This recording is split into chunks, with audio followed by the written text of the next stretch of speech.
Hey everyone, hope you're doing well. In this episode, we're going to cover a neat Indian classical phrase, which was originally played by Ravi Shankar, great sitar master from India. And this is an improvisational phrase that he did in one of his live performances that I arranged for the electric guitar. It's coming from the C Hybrid Dominant Pentatonic scale, which is a really neat, exotic sounding scale.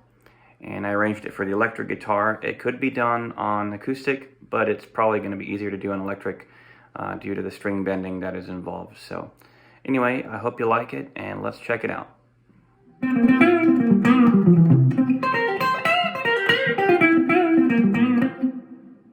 Alright, so the very first thing we're going to do is take the ring finger and put it on the 4th string, 10th fret, which is a C note.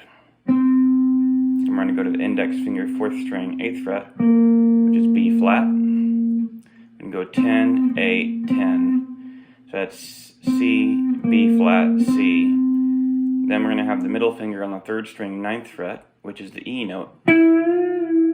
So basically what we're going to do here is, and we're going to do a half step bend and release with that middle finger. Now you can go up or down.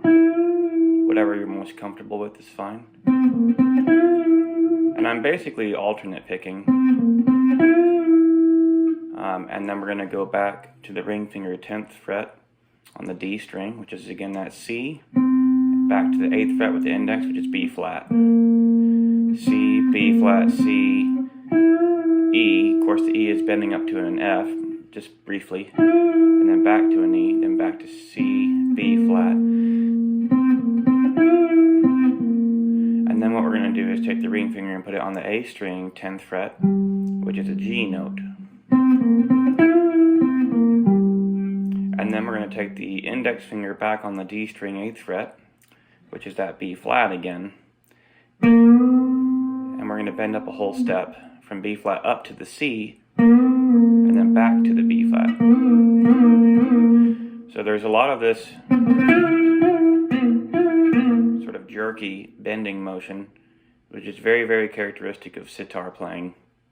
And it has that sort of real slidey, bendy sound, which is really cool. Then after we've done that bend there, what we're going to do is 10, 8, 7 on the A string, which is a G, F, and E.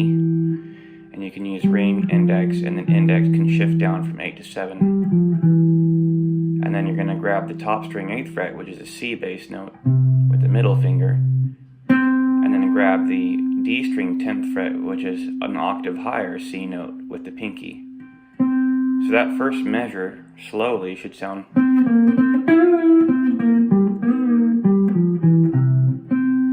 like that. And again, from a picking standpoint, I'm pretty much alternate picking.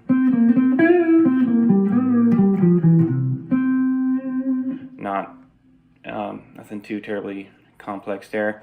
Then on the second measure, we're going to jump up to the high E string, 8th fret, which is our high C note. Now, what we're going to do here is an upward rake motion with the pick. So we're going to pluck 8 on the 1st string, and then we're going to come down here to the B flat, which is going to be on the 2nd string, 11th fret. And you can grab that with your ring finger. And we're going to immediately do a pull off from the 11th fret to the 8th fret. From the B flat down to that 8th fret note, which is the G. And you can really be very economic about it if you use raking with your pick. Just like I was just doing. So instead of trying to do down, up, pull off, you can just take advantage of that upstroke and just kind of pluck through. It's one stroke that goes through 2 strings, so you're getting 2 notes, 3 with the pull off, but 1 pick motion. Once you've done that, you're going to grab that high E string 8th fret, C note again, and then we're going to grab the high E string 12th fret, And you can use the pinky here and the ring finger as a support. We're going to bend up a half step from the E to the F and then back down. So you have basically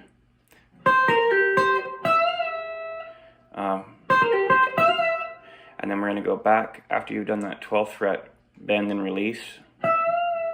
We're going to go back to the 8th fret on the first string, which is a high C again. So basically we've had C, B flat, down to the G, C, E, bending up to F, and back down to E, releasing back down to E. And then what we're going to do is another repeat of that C, B flat, and then G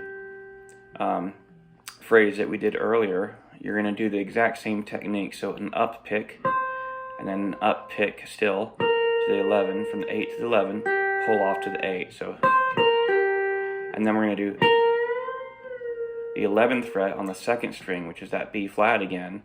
We're going to bend it up a whole step, so bending to the note that would be on the 13th fret originally, and then release the bend. So you have basically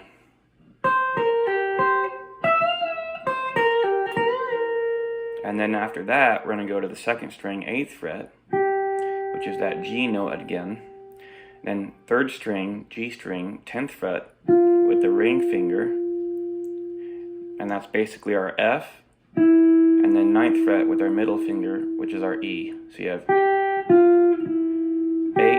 10, 9, that's going to be your G, F, and E. So the second measure put together slowly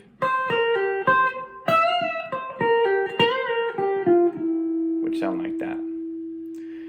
And then for the last and final measure here, we have the D string 10th fret, which is going to be the C note with the ring finger. Then we're going to go back to the G string 9th fret with the middle finger, which is the E note, and we're going to do another half step bend up to the F and release back to E. And then we're going to go back to the D string and do 10-8, which is going to be again that C to B flat. And then we're going to go to the A string 10th fret, which is the G note with the ring finger. And then we're going to go back to the D string 8th fret to grab this B flat note. And we're going to do a whole step bend from B flat up to C. And then we're going to grab the C on the 10th fret with the ring finger and do vibrato. So that third measure should sound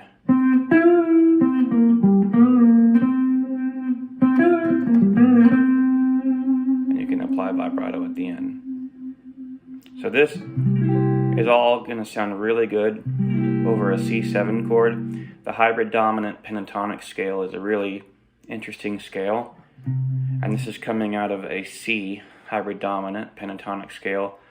So what's so neat sounding about this one is you have a 1, 3, 4, 5, flat 7, 1. And it's a very interesting scale, very, very common scale in Indian classical music that Ravi Shankar used a whole lot, and guys like John McLaughlin have adapted it on the electric guitar wonderfully. Also guys like Eric Johnson, Jimmy Herring.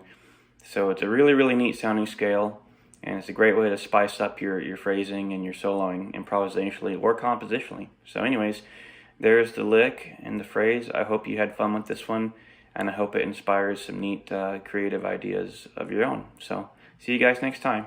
Take care.